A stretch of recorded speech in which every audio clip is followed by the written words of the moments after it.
বিমানবন্দর থেকে নেমে মরদেহবাহী অ্যাম্বুলেন্স সেটি কিন্তু সরাসরি এই জাতীয় হৃদরোগ ইনস্টিটিউট হাসপাতালের মর্চুয়ারিতে চলে আসে এবং এখানে আজকে রাখা হবে। এর আগে প্রাথমিকভাবে যে সিদ্ধান্ত ছিল যে আজকে ঢাকা বিশ্ববিদ্যালয় কেন্দ্রীয় মসজিদ প্রাঙ্গণে তার মরদেহ নেওয়া হবে, সেটি কিন্তু পরবর্তীতে পরিবর্তন করা হয়। আমরা দেখেছি সন্ধ্যার পরে বিপুল সংখ্যক মানুষের সমাগম কিন্তু ছিল ঢাকা বিশ্ববিদ্যালয় কেন্দ্রীয় মসজিদ প্রাঙ্গণে। পরবর্তীতে এই খবরটি যখন পৌঁছানো হয় সেখান থেকে যারা ছিলেন তাদের অনেকেই এখানে চলে এসেছেন এবং বেশিরভাগ মানুষ মূলত শাহবাগে অবস্থান করছেন এবং এই বিক্ষোভ এবং এই যে বিচারের দাবি এটি কিন্তু চালিয়ে যাওয়ার ঘোষণা রয়েছে এবং নিয়মতান্ত্রিকভাবে সুশৃঙ্খলভাবে এটি পরিচালনা করার জন্য এবং অংশ নেওয়ার জন্য আহ্বান জানিয়েছেন ইনকিলাব মঞ্চ থেকে শুরু করে বিভিন্ন সংগঠনের নেতৃবৃন্দ যারা রয়েছেন। মূলত যে সকল রাজনৈতিক দল, যে সকল সামাজিক সাংস্কৃতিক সংগঠনগুলো সক্রিয়ভাবে অংশ নিয়েছেন তারা কিন্তু আসলে এই দাবিটি বারবার জানিয়েছেন এবং আইনশৃঙ্খলা রক্ষাকারী বাহিনীর পক্ষ থেকে আমরা দেখেছি বিভিন্ন পয়েন্টে যে জায়গাগুলোতে বিক্ষুব্ধ মানুষের সমাগম রয়েছে সেখানে তারা তাদেরকে নিয়ন্ত্রণ করার চেষ্টা করছেন, বোঝানোর চেষ্টা করছেন যাতে কোনোভাবেই কেউ উস্কানি দিয়ে কোনো ধরনের অরাজক পরিস্থিতি তৈরি করতে না পারে, সেই বিষয়গুলোতে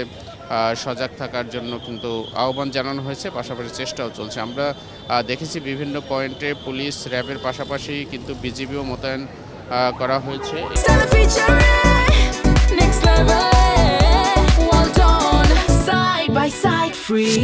এই পরিস্থিতি যাতে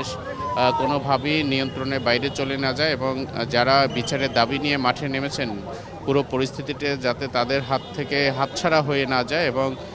দাবিটি যাতে কোনোভাবেই চাপা না পড়ে অন্য কোনো পরিস্থিতির মধ্যে, সেটিও কিন্তু দেখার বা পর্যবেক্ষণের যে বিষয় রয়েছে সেটিও তারা করছেন। তো সব মিলে আমরা জানি যে আগামীকাল জানাজার পরে সেটি দুপুর আড়াইটায় টাইম নির্ধারণ করা হয়েছে, অর্থাৎ সেই সময়টি বাদ জোহর হিসেবেই ধরা হয় এবং তারপরে কিন্তু মূলত তাকে দাফনের যে বিষয় সেটি রয়েছে। তবে তার আগে কিন্তু ঢাকা বিশ্ববিদ্যালয় ক্যাম্পাসে তার মরদেহ নেওয়া হবে এবং সেখানে ঢাকা বিশ্ববিদ্যালয়ের শিক্ষার্থী যারা রয়েছে, আপামর জনতা যারা রয়েছে, 24-এর গণ অভ্যুত্থানের সপক্ষের শক্তি যারা রয়েছে সেই সকল শক্তি কিন্তু সেখানে অংশ নেবেন এবং তারা কিন্তু সেখানে উপস্থিত হয়ে তাকে শেষ বিদায় জানাবেন এবং পাশাপাশি তার বিচারের যে দাবি সেটিও কিন্তু আমরা দেখেছি বিভিন্ন জায়গা থেকে রয়েছে। তো সব মিলিয়ে আসলে যে পরিস্থিতি এখন বিরাজ করছে সেটি থেকে আসলে যাতে সুশৃঙ্খলভাবে সবাই এই বিক্ষোভ এবং আন্দোলন যাতে চালিয়ে যেতে পারেন সেই বিষয়টি কিন্তু বারবার জানানো হয়েছে। ইনকিলাব মঞ্চ থেকে শুরু করে অন্যান্য যে পরিস্থিতি রয়েছে সেই পরিস্থিতি থেকেও কিন্তু আমরা দেখেছি যে বিমানবন্দরও কিন্তু সাধারণ মানুষ এবং যারা সেখানে যারা ছিলেন সাধারণ মানুষ থেকে শুরু করে বিভিন্ন সংগঠনের নেতৃবৃন্দ, বিশেষত জুলাই গণ অভ্যুত্থানে যারা নেতৃত্ব দিয়েছেন তারা কিন্তু সেখানে উপস্থিত ছিলেন এবং এই খবরটির পরে কিন্তু আমরা দেখেছি যে